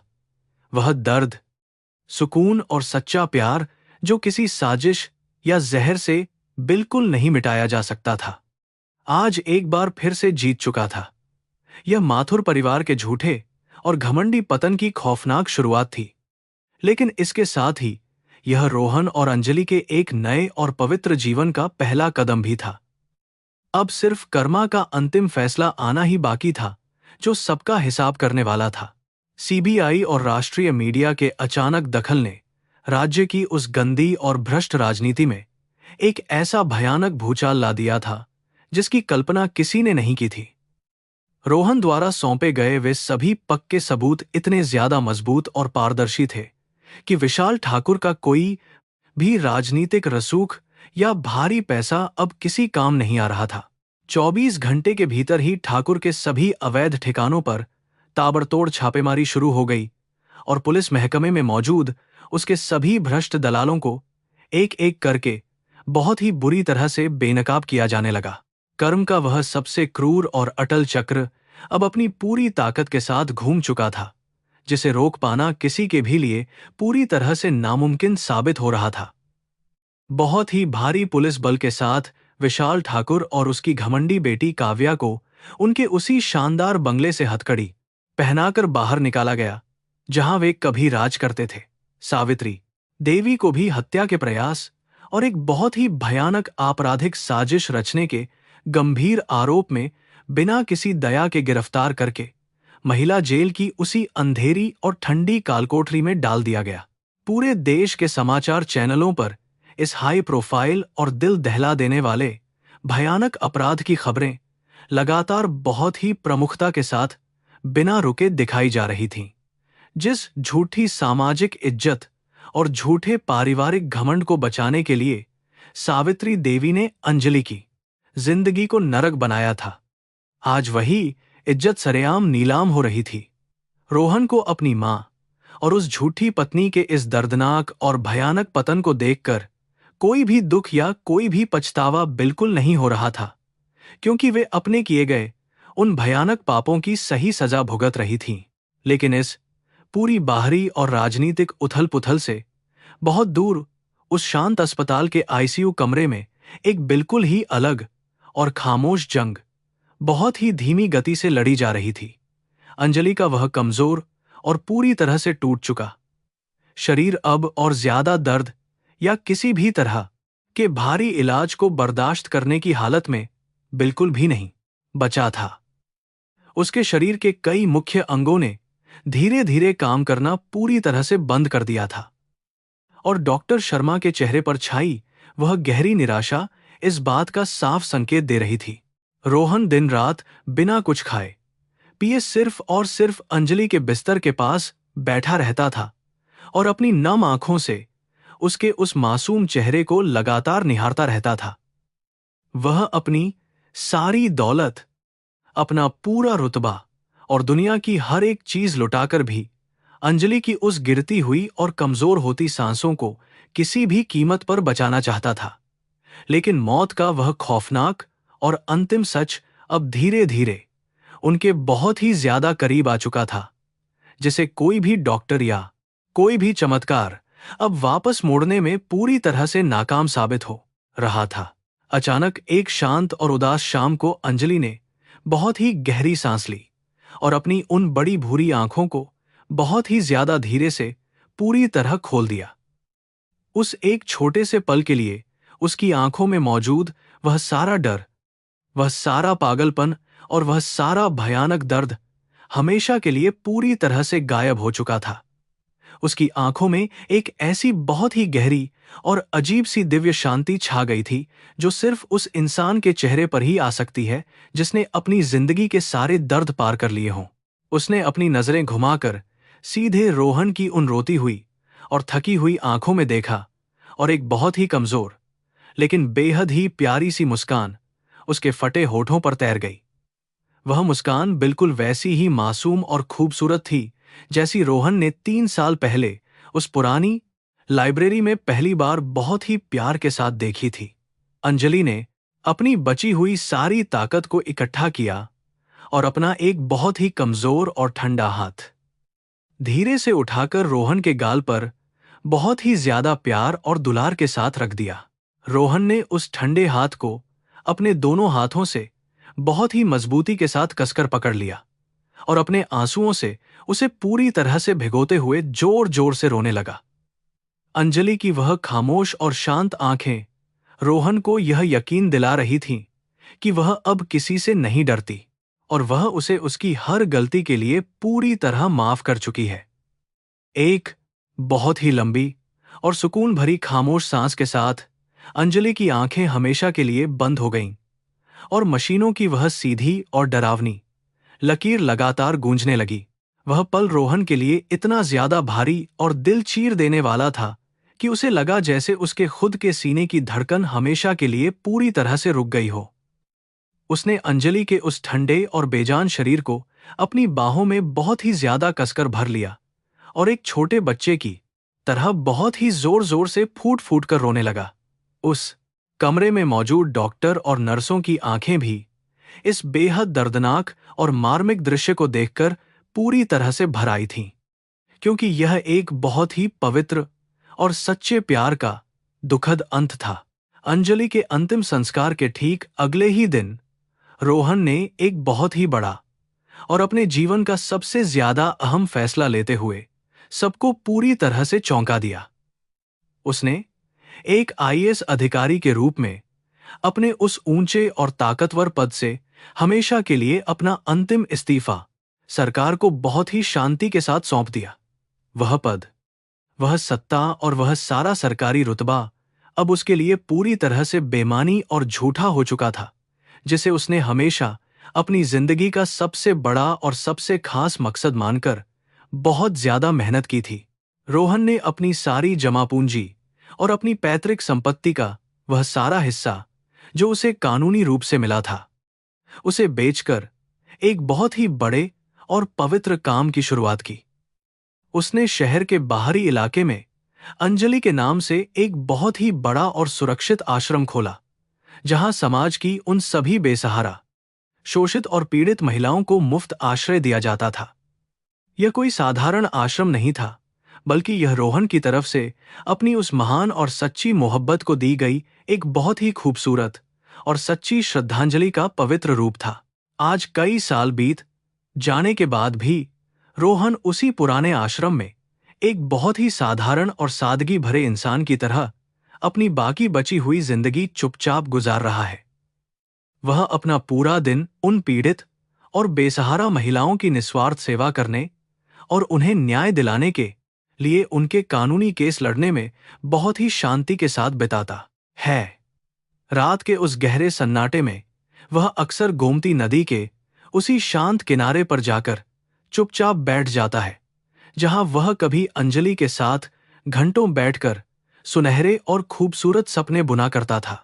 उसे आज भी उस बहती हुई ठंडी हवा में अंजलि की वह मीठी सी पायल की आवाज और उसकी वह प्यारी सी मुस्कान बहुत ही साफ तरीके से महसूस होती है। दुनिया वालों के लिए अंजलि भले ही मर चुकी हो, लेकिन रोहन के दिल की गहराइयों में वह आज भी एक बहुत ही खूबसूरत और अमर एहसास की तरह हमेशा के लिए जिंदा है। कर्मों का वह अटल चक्र अपनी पूरी सजा देकर शांत हो चुका था और रोहन अब अपनी इस अधूरी लेकिन बेहद ही सच्ची मोहब्बत के सहारे अपने जीवन की आखिरी सांस तक इसी तरह जीता रहेगा।